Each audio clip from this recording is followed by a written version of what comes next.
কত বছর আমরা জানি না। একজন প্রতাপশালী বাদশা ছিল, এখনকার বিশ্ব নেতাদের মতোই পরাশক্তি, ওই যে আসহাবুল কাহফের মতো বা ওই নমরুদের মতো বা ওই যে ফেরাউন তার মতো একজন প্রতাপশালী বাদশা ছিল। তার অধীনে একজন বড় জাদুকর ছিল। কি ছিল? আচ্ছা, মজা আছে, ভালো করে বোঝেন। একটা বড় জাদুকর ছিল। এখনো কিন্তু বহু কান্ট্রি এই জাদুবিদ্যার চর্চা করে, আপনারা জানেন না। ভিতরে ভিতরে জাদুবিদ্যার চর্চা এখনো চলছে। আর এই জাদু সত্য, জাদু সত্য, চোখের বদনজরও সত্য। সায়েন্স বিশ্বাস করুক না করুক, এগুলো সত্য। কারণ কোরআন বলেছে সত্য, ব্যাস সত্য। জিন সত্য নাকি মিথ্যা? ফেরেশতা সত্য না মিথ্যা? কবরের আযাব সত্য না মিথ্যা? এগুলো তো চোখে দেখা যায় না, বিশ্বাস করলেন কিভাবে? এই চোখে দেখা যায় না বিশ্বাস করেছেন বলেই তো আপনি মৌলবাদী। চোখে দেখা যায় না, অহেতুক বিশ্বাস করছেন, অতএব আপনি একজন মৌলবাদী মানুষ। বুঝতে পারছেন? তো এই বিষয়গুলো বিশ্বাস না করলে কি আপনি মুমিন হতে পারবেন? আচ্ছা, কবরের আযাব সত্য না মিথ্যা আমরা বিশ্বাস করেছি, তোমরা মরার পরে বিশ্বাস করো। আমরা মরার আগেই বিশ্বাস করেছি, তোমরা মরার পরে বিশ্বাস করো। তারপর তোমরা পাক্কা মৌলবাদী হয়ে যাবে। যখন মরার পরে যখন কঠিন কবরের আযাব শুরু হবে, দেখবা যে আইন আল ইয়াকিন। ইয়াকিন কয়েক প্রকার হয়। একটা হচ্ছে আপনার আইন আল ইয়াকিন, হাক্কুল ইয়াকিন, এরকম কথা আছে কোরআনে। মানে আইন আল ইয়াকিন মানে যে চোখে দেখলাম এবার বিশ্বাস করলাম। রব্বানা আবসারনা ওয়া সামি'না ফারজি'না না'মাল সালিহান ইন্না মুকিনুন।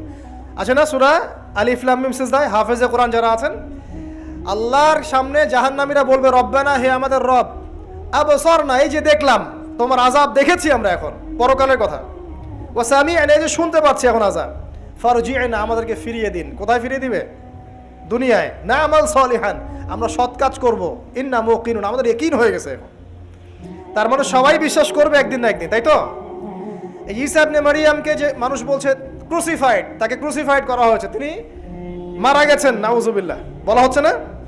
আচ্ছা, ঈসা ইবনে মারইয়াম যখন নেমে আসবেন সবাই বিশ্বাস করবে না? সূরা মাইদায় এই জন্যই বলা হচ্ছে যে ঈসা ইবনে মারইয়ামকে যখন পাঠানো হবে, একজন আহলে কিতাব বাকি থাকবে না যে তার প্রতি ঈমান নিয়ে আনবে না। এমন একজন মানুষ তখন খুঁজে পাওয়া যাবে না যে তার প্রতি ঈমান আনবে না আহলে কিতাবদের মধ্যে। ঈসা ইবনে মারইয়ামকে ক্রুসিফিকশন করা হয় নাই। ঈসা ইবনে মারইয়ামকে আল্লাহ রাব্বুল আলামিন তার কাছে উঠিয়ে নিয়েছেন। আর যে আল্লাহ পুরো মহাবিশ্ব চালাতে পারেন, সে একজন মানুষকে উঠাতেই পারেন। এটার এমন কি বিষয় যে আল্লাহ রাব্বুল আলামিন আপনার দেহের মধ্যে রূহ রেখে দিয়েছেন, যার হুকুমে বের হয়ে চলে যাবে, সে আল্লাহ রাব্বুল আলামিন রাসূল সাল্লাল্লাহু আলাইহি ওয়াসাল্লামকে মেরাজে উঠিয়েও নিতে পারেন। সিম্পল। এটা অবিশ্বাস করার কি আছে? আসুন সামনে যাই। এখানে যে বিষয়টা, যে বহুদিন আগে এরকম প্রতাপশালী বাচ্চার অধীনে একজন জাদুকর ছিল।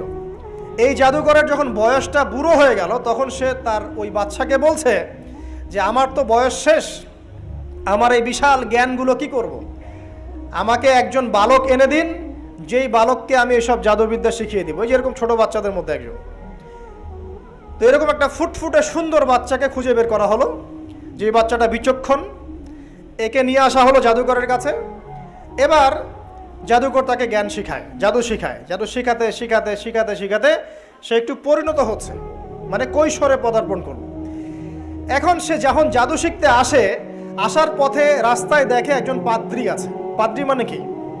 পাদ্রী মানে দরবেশ, মানে যে আল্লাহ বিশ্বাস করে, হয়তো আগেকার আসমানি কিতাবে সে বিশ্বাস করত। এমন একজন পাদ্রীর সন্ধান সে পায়। সে ওই পাদ্রীর কাছে গিয়ে বসে। সেই পাদ্রী তাকে আসমানি কিতাবের যে মর্ম, যে বাণী, এগুলো শোনায়।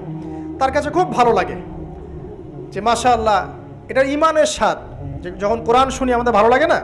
আসমানি কিতাব যখন শুনে তার কাছে ভালো লাগে। সে বলে যে আমি এটা শিখতে চাই। তখন এই পাদ্রী তাকে বলে, তুমি তো জাদু শিখতে যাও এই বাদশার দরবেশের কাছে, বাদশার জাদুকরের কাছে, যদি ওরা জানতে পারে তাহলে তো সমস্যা। তাহলে উপায় কি?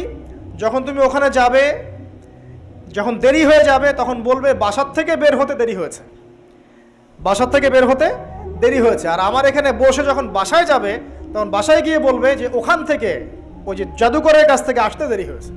মানে কৌশল অবলম্বন করতে তিনি শিক্ষা দিলেন। কৌশলের প্রয়োজন আছে না? উদউ ইলা সাবিলি রাব্বিকা বিল হিকমা, হিকমার দরকার আছে না? সত্য থেকে সরে গিয়ে নয়, কিন্তু কৌশল তো করার দরকার আছে। নবী সাল্লাল্লাহু আলাইহি ওয়াসাল্লাম যে হিজরত করেছেন, মক্কা থেকে মদিনা চলে গিয়েছেন, সবাইকে জানান দিয়েছিলেন, এই শোনো আমি হিজরত করছি? জানান দিয়েছেন? রাতের বেলা বের হয়েছেন, কৌশল, রাতের বেলা বের হন নাই, এবং তাকে মারার জন্য চারপাশ থেকে লোক ঘিরে রেখেছিল। এর মধ্য দিয়ে আল্লাহ রাব্বুল আলামিন তাকে বের করে নিয়ে গেছেন। তিনি কি সবার সামনে ফেসবুকে জানান দিয়েছেন, এই দেখো আমরা বেরোচ্ছি?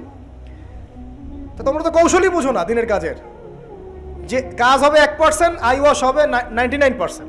এখনকার এই যুগ, হ্যাঁ, দিনের কাজ হবে 1%, আই ওয়াশ শোডাউনই বেশি। এই শোডাউন করতে করতে মানুষের চোখ লাগে, যত চোখ লাগে তত সমস্যা সৃষ্টি হয়, এবং আস্তে আস্তে আস্তে আস্তে দিনের দায়রা মাইনাস হতে থাকে। এই বিষয়টার পিছনে তোমরাও দায়ী, কৌশল তো বোঝো না। তো স্মার্ট এবং বিচক্ষণ মুসলিমদের বড় অভাব আছে এখন পৃথিবীতে। যতক্ষণ পর্যন্ত বিচক্ষণতা অর্জিত হচ্ছে না, ততক্ষণ পর্যন্ত ইসলামের বিজয় হচ্ছে না, এটা মাথায় রাখেন। তারপর সামনে যান।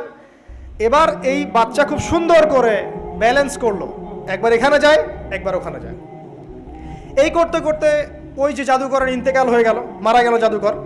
এবার এই বাচ্চার কাছে মাশাআল্লাহ অনেক এলেম কালাম আছে। এদিকে সে পাদ্রীর জ্ঞানে দীক্ষিত হচ্ছে। দীক্ষিত হতে হতে তার মধ্যে আল্লাহ পাকের প্রতি একটা পরিপূর্ণ ঈমান চলে আসে, সে মুসলিম হয়ে গেল, আলহামদুলিল্লাহ। তো মুসলিম হওয়ার পরে একদিন সে যখন বাদশার কাছে যাচ্ছে, রাস্তায় একটা বিশাল জন্তু দেখা যাচ্ছে। বিশাল জন্তু, কীরকম জন্তু আমরা জানি না, ঠিক ওই যে দাব্বাতুল আরদ সামনে বের হবে। কিয়ামতের 10টা নিদর্শন আছে বড় বড়, তার মধ্যে একটা হচ্ছে দাব্বাতুল আরদ, জমিন থেকে ফুড়ে একটা প্রাণী বের হবে। আর এখন মানুষ এগুলো বিশ্বাস করবে না, আমি জানি। 2 দিন পর নাসা যখন বলবে তখন বিশ্বাস করবে। কথা কি বুঝতে পারছেন? তবে প্রাণী এই পৃথিবীর নিচে আছে। রাসূল সাল্লাল্লাহু আলাইহি ওয়াসাল্লাম বলছেন 10টা আলামত না আসা পর্যন্ত কিয়ামত হবেই না। তার মধ্যে একটা হচ্ছে দাব্বাতুল আরদ, জমিন থেকে একটা প্রাণী বের হবে, এবং এই প্রাণী শুধু বেরই হবে না, মানুষের সাথে কথাবার্তা বলবে। এবার মানুষের সাথে কথা বলবে প্রাণী। বিশ্বাস করছেন? এখন বিশ্বাস করছেন না জানি, কিন্তু প্রাণী মানুষের সাথে কথা বলবে। আল্লাহ পাক বলাতে পারেন না? পারেন। আচ্ছা সামনে যান। ওই প্রাণী যখন দাঁড়িয়ে আছে রাস্তায়, এখন এই বালক বলছে আজকে আমি প্রমাণ করে নিব যে আল্লাহর আনুগত্যশীল ওই পাদ্রী সঠিক নাকি ওই জাদুকর সঠিক।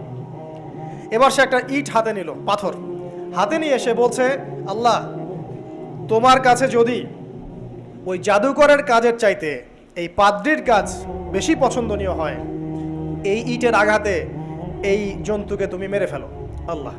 এ বলেছে বিসমিল্লাহ বলে পাথর নিক্ষেপ করলো। নিক্ষেপ করার সাথে সাথেই জন্তু ডেড। তখন তার আইন আল ইয়াকিন, হাক্কুল ইয়াকিন হয়ে গেল যে হ্যাঁ, আল্লাহর কাছে এই পাদ্রীর আমলই সবচেয়ে বেশি পছন্দনীয়। তার আর মনে কোনো সংশয় থাকলো না। কিশোর মানুষ না, কতটুকুই বা বোঝেন নাই? এবার তার মধ্যে একটা ইয়াকিন চলে আসলো এবং সে পরিপূর্ণ মুমিন মুসলিম হয়ে গেল। এবার যখন সে রাজ দরবারে যায়, তার কাছে পেশেন্ট আসে, মানে একজন মানুষ এসেছে, সে বলছে যে আমার চোখে সমস্যা। সে চোখে হাত দেয়, হাত দিয়ে বলে যে আপনি আল্লাহর প্রতি ঈমান নিয়ে আসেন, আমি আল্লাহর কাছে দোয়া করব, চোখ ভালো হয়ে যাবে। এভাবে পেশেন্ট আসে, সে বলে আল্লাহর প্রতি ঈমান নিয়ে আসেন, আমি দোয়া করব, ভালো হয়ে যাবে। এভাবে আস্তে আস্তে তার নাম এবং খ্যাতি ছড়িয়ে পড়তে লাগলো। যেই তার কাছে আসে সে বলে আগে মুসলিম হন, ইমানদার হন, আল্লাহর প্রতি বিশ্বাস করেন, আমি দোয়া করব, ভালো হয়ে যাবেন। চোখ অন্ধ ভালো হয়ে যাচ্ছে, কুষ্ঠরোগী ভালো হয়ে যাচ্ছে, হ্যাঁ, প্যারালাইজড রোগী ভালো হয়ে যাচ্ছে, আলহামদুলিল্লাহ। নবী ঈসা আলাইহিস সালাম এমনটা করেছিলেন না? আল্লাহ পাক চাইলে করতে পারেন। একদিন ওই রাজ দরবারের একজন মন্ত্রী আসছে, এবার ওই রাজার একজন এমপি সাহেব, তার চোখে সমস্যা, সে আসছে, এসে বলছে যে আমার এই চোখের সমস্যা, আমার চোখটাকে ভালো করার দরকার, তোমার কাছে কোনো ওষুধ আছে নাকি? সে বলছে যে আপনি আল্লাহর প্রতি ঈমান নিয়ে আসেন, আমি আল্লাহর কাছে দোয়া করব, আপনি ভালো হয়ে যাবেন। এবার সে আলহামদুলিল্লাহ ঈমান নিয়ে আনলো এবং সে ভালো হয়ে গেল। এই ভালো হয়ে যাওয়ার পরের দিন যখন সে আবার ওই পার্লামেন্টে গিয়েছে আর কি, ওদের তৎকালীন রাজদরবারে, এবার রাজা ওকে দেখে বলছে যে তোমার তো চোখ অন্ধ ছিল, কিভাবে শেফা লাভ করলে? তো সে বলে না কিভাবে শেফা লাভ করলো, সে বলতে চাচ্ছে না, কারণ সে আজ করছে যে বললে সমস্যা হবে। এক পর্যায়ে তাকে খুবই পিটুনি দেওয়া হচ্ছে, রিমান্ডে নিয়ে গিয়ে কঠিন মাইট দেওয়া হচ্ছে। এক পর্যায়ে সে মারের যন্ত্রণা সহ্য করতে না পারে বলে ফেললো যে ওই বাচ্চা, তার কাছে গিয়ে আমি আরোগ্য লাভ করেছি এবং সে আমাকে বলেছে যে তার রবের প্রতি ঈমান নিয়ে আসতে, তাহলে আমি শেফা লাভ করব। এই বাচ্চা এখন বলছে ফেরাউনের মতো যে আয়না রব্বুকুমুল আ'লা, আমি তো তোমাদের রব। নমরুদের মতো, আমি তো তোমাদের রব। আমি তো জানি না যে আমি ছাড়া তোমাদের কোনো ইলাহ আছে। এবার এই লোকটাকে হত্যা করা হলো, এই এমপি সাহেবকে হত্যা করা হলো, বিকজ সে ঈমান নিয়ে আসে। এবার সেই বালককে ডেকে আনা হচ্ছে, বলা হচ্ছে বলো তুমি নাকি তোমার রবের নাম দিয়ে মানুষের ট্রিটমেন্ট করা শুরু করেছো। তখন সেই বালক বলছে হ্যাঁ, আমি এক আল্লাহর প্রতি বিশ্বাস করি এবং তার রাসূলের প্রতি বিশ্বাস করি, তার প্রেরিত আসমানি কিতাবে বিশ্বাস করি। এখন রাজা বলছে আমি ছাড়া তোমাদের কোনো ইলাহ আছে আমি তো জানি না। এই সৈন্যবাহিনী শোনো, এই বালককে ধরো, ধরে নিয়ে গিয়ে উঁচু পাহাড়ে নিয়ে যাও, ওখান থেকে ফেলে দাও। কথা বুঝতে পারছেন? এবার তাকে নিয়ে যাওয়া হলো, ক্রস ফায়ার দেওয়া হবে, এবার উপরে নেওয়া হয়েছে, একদম পাহাড়ের উপরে। এবার ওই বালক উপরে উঠে একটা দোয়া করছে, এই দোয়াটা সবাই শিখে নেন। ওই বালক উপরে উঠে দোয়া করছে আল্লাহুম্মা কফিনিহিম বিমা শি'তা, আল্লাহুম্মা কফিনিহিম বিমা শি'তা, আল্লাহুম্মা কফিনিহিম বিমা শি'তা। পাহাড় থরথর করে কাঁপা শুরু করলো এবং ওই সৈন্যবাহিনী পাহাড় থেকে পড়ে গেল, বালকের কিচ্ছু হলো না। আমি কিন্তু বানোয়াট কোনো গল্প বলছি না, এটা কোরআন থেকে বলছি এবং এটা তাফসীর। আপনি যে কোনো তাফসীর পড়েন, মারিফুল কোরআন, তাফসীর ইবনে কাসির, জালালাইন পড়ে দেখেন, জাস্ট পড়ে দেখেন আমার সাথে ডিবেট করার আগে। এবার সে বালক হেঁটে হেঁটে চলে আসলো রাজদরবারে। আবার কি ব্যাপার, তুমি মরো নাই? না, আল্লাহ আমাকে বাঁচিয়েছেন, আমার রব আমাকে বাঁচিয়েছেন। আবার পাঠানো হচ্ছে আরেক দল সেনাবাহিনীকে নিয়ে, যাও এবার ওকে সমুদ্রে নিয়ে যাও, সমুদ্রের মাছ সমুদ্রে ডুবিয়ে দিবে একদম। আবার সে ওখানে গিয়ে বলল আল্লাহুম্মা কফিনিহিম বিমা শি'তা, হে আল্লাহ, অর্থ হচ্ছে হে আল্লাহ আমার বিপক্ষে যারা আছে আপনি যা দিয়ে ইচ্ছা ওদের বিরুদ্ধে আমাকে সাহায্য করেন। অর্থটা হচ্ছে এমন, আল্লাহুম্মা কফিনিহিম বিমা শি'তা, আল্লাহ আপনি আমার জন্য যথেষ্ট হয়ে যান, ওদের বিরুদ্ধে আমার জন্য যথেষ্ট হয়ে যান, যা ইচ্ছা তাই দিয়ে আপনি হেদায়েত করুন, আমার মানে আমাকে হেফাজত করুন। ঠিক আছে, আল্লাহুম্মা কফিনিহিম বিমা শি'তা, ছোট্ট দোয়া। এবার ওই সমুদ্র উত্তাল হওয়া শুরু করলো এবং ওরা জাহাজ থেকে পড়ে গেল। এই বাচ্চা সেফলি আবার চলে আসলো রাজদরবারে, বিশ্বাস করছেন না? চলে আসলো। এবার আসার পরে বলছে শোনেন, আমাকে এভাবে মারতে পারবেন না, আমাকে এইভাবে মারা যাবে না, আমি আপনাদেরকে বলে দিচ্ছি কিভাবে আপনি আমাকে মারতে পারবেন। তো বাচ্চা বলছে কিভাবে মারতে পারবো বলো। তখন সেই বাচ্চাটা বলছে যে আপনি সমস্ত এলাকার মানুষকে এক জায়গায় জড়ো করবেন, মানে পুরো নেশনের যত মানুষ সবাইকে একটা মাঠে নিয়ে আসবেন, মাঠের মাঝখানে একটা গাছ রোপণ করবেন বা একটা কিছু স্তম্ভ নির্মাণ করবেন, সেখানে আমাকে বেঁধে ফেলবেন। বেঁধে ফেলার পরে আমার এই ধনুক থেকে একটা তীর বের করবেন, তীর বের করে আপনি নিজ হাতে এই তীরটাকে নিশানা দিবেন, দিয়ে বলবেন বিসমিল্লাহ আল্লাহর নামে, বিসমিল্লাহ আল্লাহর নামে, বিসমিল্লাহি রব্বি হাযাল গোলাম বলে ছুড়বেন। অর্থ হচ্ছে আমি এই রবের, আমি এই বাচ্চার রব, আমি এই বাচ্চার রব আল্লাহর নামে তীর ছুড়লাম, এটা বলে তীরটা নিক্ষেপ করবেন, তাহলে আমি মরবো, তার আগে মরবো না। কথা কি বুঝতে পারছি? এবার তাই করা হলো, সমস্ত এলাকার মানুষকে এখানে জড়ো করা হলো। কথাটা ভালো করে বোঝেন, সমস্ত এলাকার মানুষ মানে কি ওই এলাকার সব মানুষ, মানে মুমিন কাফের যে আছে সবগুলাকে একত্রিত করা হলো। করার পরে বাচ্চাটাকে এভাবে একটা জায়গায় বেঁধে দেওয়া হয়েছে, খেজুর গাছে, তাফসীরে এসেছে খেজুর গাছে। এবার সে এখান থেকে তীর বের করে বাচ্চা বলছে বিসমিল্লাহি রব্বি হাযাল গোলাম, নিক্ষেপ করলো। তীরটা ঠিক, আল্লাহ পাকের দৃষ্টি দেখেন এত সূক্ষ্ম, ওইটাই বর্ণনা করেছেন। তীরটা ঠিক বাচ্চার এই জায়গায় লেগেছে, এই যে মাথার এইখান থেকে লেগে এদিকে বের হয়ে গেছে। ওই বাচ্চা ছেলেটার এই যে কপালের এই পার থেকে এই পার পর্যন্ত তীর চলে গেল এবং বাচ্চাটা শহীদ হয়ে গেল আলহামদুলিল্লাহ।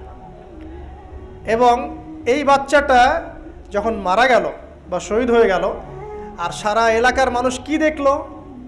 দেখলো যে বাদশা তাকে দুইবার চেষ্টা করে মারতে পারে নাই, কিন্তু তার রবের নাম যখন নেওয়া হয়েছে, আল্লাহর নাম নেওয়া হয়েছে, মারতে পেরেছে।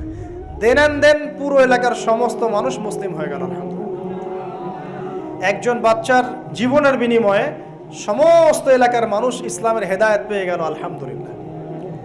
এবার বাচ্চার মাথা তো আরো খারাপ, একটাকেই সামলাতে পারছিলাম না, এবার তো সমস্ত এলাকার মানুষ মুসলিম হয়ে গেছে। এখন কি করবেন? এখন সেনাবাহিনীকে আদেশ করা হয়েছে সমস্ত মানুষগুলোকে জড়ো করো, জড়ো করে একটা গর্ত খোঁড়ো একটা গর্ত খুঁড়ে সেখানে আগুন জ্বালাও, আগুন জ্বালিয়ে সমস্ত মানুষকে ফেলে দাও। দৃশ্যটাকে কল্পনা করতে পারছেন?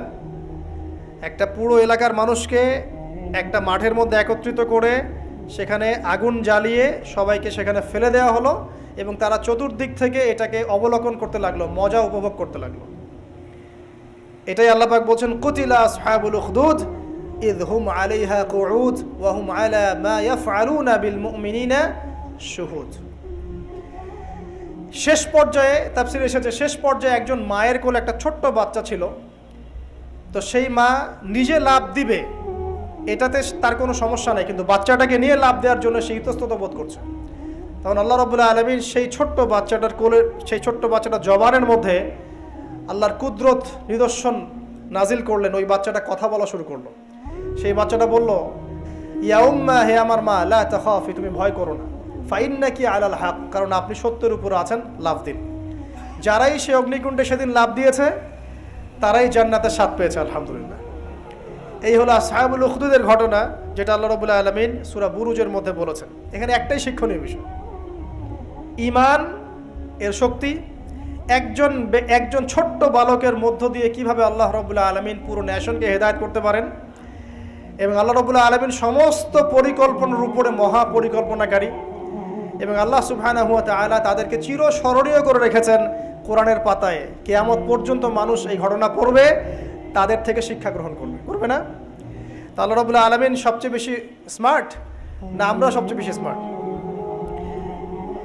এরপরে আল্লাহ রাব্বুল আলামিন বলছেন যে তারা ঈমান